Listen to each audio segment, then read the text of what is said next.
Bonsoir à tous, bonsoir à toutes, où que vous soyez, ou bonjour, ou bon après-midi, selon les endroits où vous êtes et d'où vous me suivez en ce moment. Donc, moi, c'est Mohamed Chirali, je suis journaliste, je suis mauritanien, je suis indépendant. Je passe de plus en plus sur des chroniques relatives à des événements marquants de l'actualité de notre pays. C'est tout à fait normal. Parce que je pense, et j'ai toujours pensé, et je le penserai toujours, que la Mauritanie ne sera que ce que nous allons faire d'elle.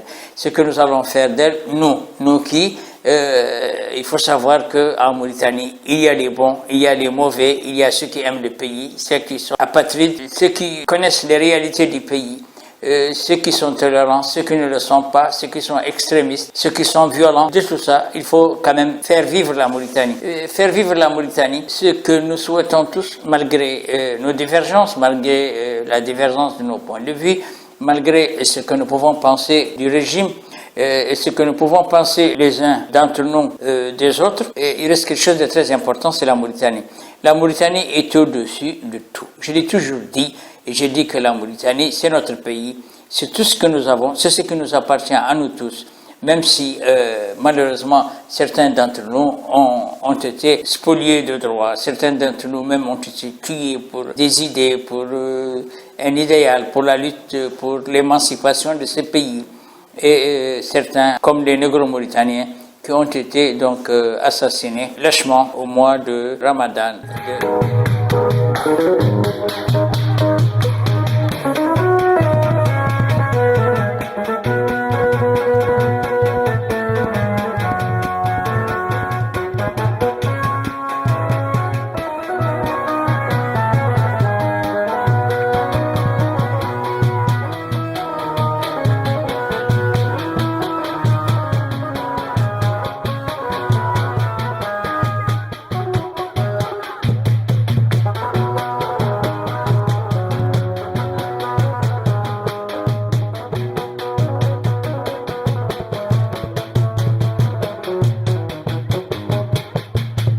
Mais tout ça, c'est de l'histoire. C'est de l'histoire, c'est notre passé, c'est notre présent, c'est notre futur, peut-être. Mais le plus important pour chacun d'entre nous, et ce que nous devons tous faire, c'est que chacun de nous essaie de son côté d'aider la Mauritanie à sortir de ses difficultés. Et la Mauritanie, elle a des problèmes, nous le savons tous. Elle a le problème du passif humanitaire, elle a le problème de ce détournement de deniers publics, elle a le problème de ces pillages des ressources, elle a le problème de cette discrimination au niveau de l'administration, elle a des problèmes de ségrégation, elle a même des problèmes de racisme. Il ne faut jamais avoir peur de dire la réalité, parce que c'est en reconnaissant la réalité et en parlant de la réalité qu'on peut résoudre nos problèmes. Le silence ne les résout pas, mais aussi ne les résout pas le fait de se lancer dans une opposition aveugle, une opposition malhonnête, parce que l'opposition elle est malhonnête quand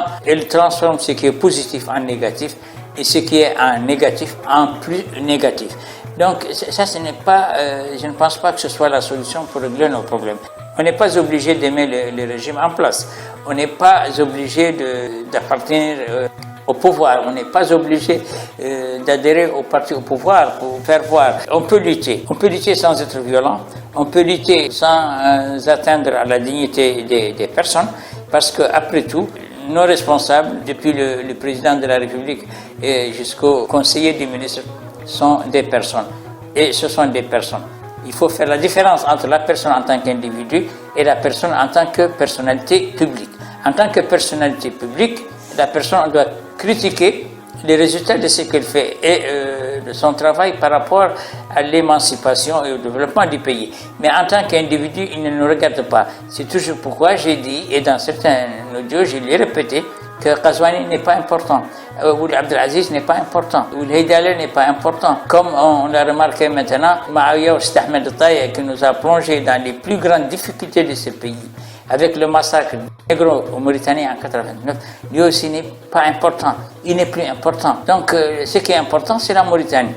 Et la Mauritanie, on ne peut faire de la Mauritanie une Mauritanie importante que si nous contribuons chacun de façon positive à ce qu'elle soit construite. Parce que manquer les gens de respect, insulter leurs parents, les insulter eux-mêmes, insulter leurs proches, ça ne construit pas la Mauritanie. et ça ne développe pas la Mauritanie, malheureusement. Et il y a beaucoup d'entre nous qui sont là pour détruire, parce qu'il faut quand même être réaliste. Il y a des Mauritaniens qui ont fait un travail énorme et qui a été détruit par d'autres.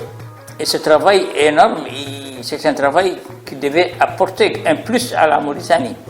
Mais malheureusement, quand on n'aime plus quelqu'un ou quand on est opposé à une personne, tout ce qu'elle a fait n'est pas bon. Moi, j'ai toujours dit, et je le répéterai toujours parce que ça fait très mal. Il y a quelque chose qui m'a toujours fait très très mal. Très mal, c'est quoi? C'est le projet de Kitab qui a été fait par Maouya Ould Ahmed Al-Taï. Vous vous souvenez que le président Maouya Ould Ahmed Al-Taï avait construit des maisons de Kitab, c'est-à-dire des maisons de livres.